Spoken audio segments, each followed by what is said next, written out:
Hey guys, welcome to today's video. I'm here in Greg's house today to talk watches and kind of look at your collection. And I think you guys are really going to enjoy this because we have just a great mix of stuff here on the table. So thanks for having me in today, Greg. I really appreciate it. Well, I'm excited to sit and talk watches. I always love talking watches. So, yeah. So I want to ask you, how did you get into watches? What was your first watch? And I don't know, what feeds the fire for you here in the hobby? Back in the 80s, when I was in high school and junior high, the Swatches were big. Yeah, I see one here. Yes, and this is actually the very one that I had in high school. Well, it's not the exact one that I had in high school. You had to rebuy? Yeah, I did.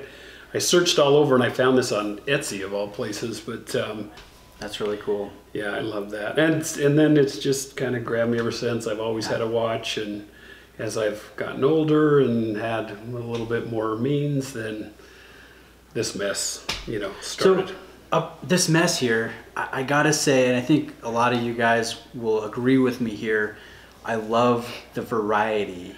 I mean, we have a bit of everything when it comes to different brands, different complications, different countries of origin. And when I look at your Instagram, I love seeing one day you're putting on your Patty with the strap code Jubilee bracelet, and the next day you're wearing a Glashütte Panomatic Lunar, and just the variety that you have here.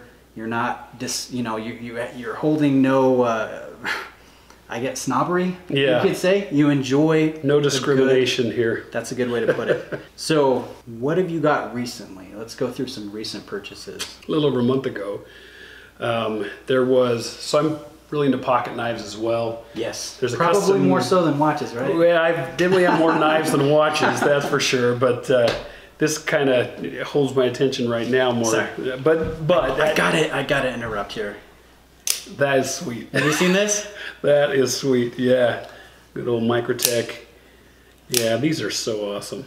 Blade HQ, $8 to do a little initial. I'm like, yeah, I'll do that. Yeah, these are great. Yeah, I've got a few out the fronts. I've got a few everything with my knives. My knives are ridiculous. Kind of like watches, a little bit of. Oh yeah, all over the place. I've got one-off customs that I've had made just for me to stuff that's literally like $30 that I just like. In fact, the one that I have on me right now is a little Civivi front flipper by one of my favorite designers, Elijah Isham. He and I chat every once in a while on Instagram. I really like his designs, but this thing was, and this thing was like, I think it was maybe $40. Wow. That's one of my favorites. So that's cool. Sorry to no, yeah. There. We both like knives. A lot of you guys like knives too. Yeah.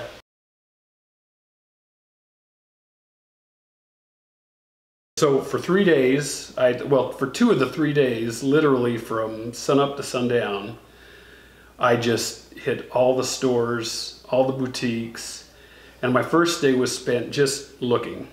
And I told everybody I'm gonna buy, but my first day is looking. So, and it was interesting, you'd go to one shop and they'd maybe look at you and turn to somebody else and help you out. Did they look at what's on your wrist to say, all right, yeah, they can I buy anything or no? Yeah, it's funny. So for some reason, I've always had bad luck with Tourneau. Okay. And so I specifically covered my watch when I went in there to see if they would even do anything, and nobody even talked to me. It was really funny. Okay. But there were a few shops that did an outstanding job. A few of them were Watches of Switzerland in Soho that were amazing. Okay. That's good to know. Analog Shift was great. Vempa, specifically Nicole in Vempa of New York, there was awesome. But so anyway, the first watch that I kind of landed on was this Heuer Camaro. So this was the last Heuer model before the Monaco came out, which was one of the 3 automatic. First automatic chronographs released. And so this was one that's kind of a little overshadowed. It was only around for 4 years, which for being around for 4 years, there's a lot of variety in dial types. Yeah. This is the 12 hour, which has the 3 registers. It's got a nice a little bit of patina to the dial. It gives it sort of a brownish tone. And is that the original finish there? that is. This is untouched. That's impressive. Yeah. I mean, you can still see the sun ray brushing on the case. Yeah. That looks really good.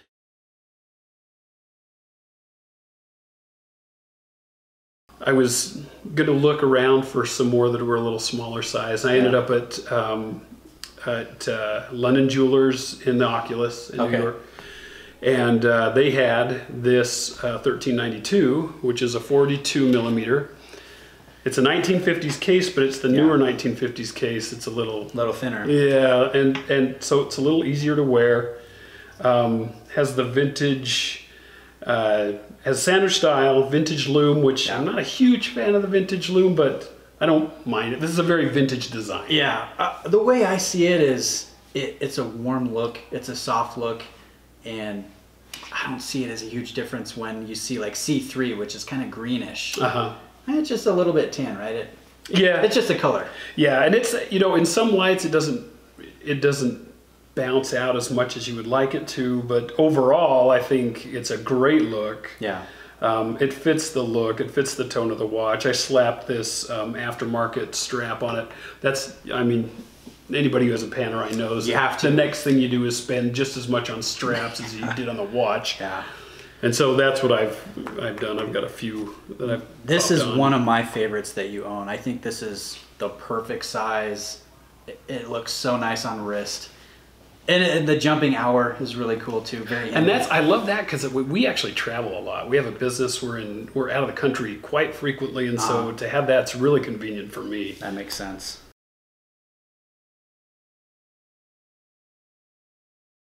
This masterpiece that my wife surprised me with in New York, the Glasuta Original Panomatic Lunar, is one of them that's new. Every time I look at this, I just kind of get mesmerized and distracted, so I should put it down. But well, I don't know which is more mesmerizing, the front or the back. That we'll give you guys some movement shots here. This thing is just exquisitely done. Yeah, I'm a sucker for a micro rotor, and I know some people say that's not really a micro rotor, it's a 3/4, but it's, you know, it's something different. A little bit different. There's some hand carving there. It's, you know, so you got a unique kind of angle on the movement, and those German watches are just amazing. Outstanding. And just good, simple design. You know, I'm a real fan of the German brands, Glasuta, Nomos, Lange.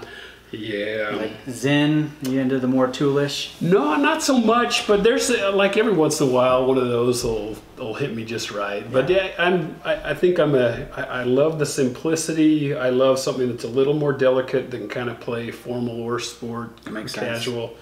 I see you got the 70s here as well. Oh yeah, I love that thing. That anthracite is so nice. The anthracite dial is beautiful. I almost got the Panomatic in an anthracite too, but I thought it'd be stupid to have two with the exact same dial color. But it's gorgeous. And both the watches have the panorama date, which, you know, with Glasuta there, I think the only ones that have on the same plane the two numbers, and so that's a little unique. And I don't know, that's just I'm a kid that grew up in the 70s, and so something will get that sort of a style like really appeals to me. I enjoy that. But when you look at some of the Glasuta Originals and the Langes who do an asymmetrical dial and it all looks right, like that's amazing to me. Well, I love them because they can do the asymmetrical just fantastic, but then they can also do perfect symmetry like this 70s here. That's just all linear,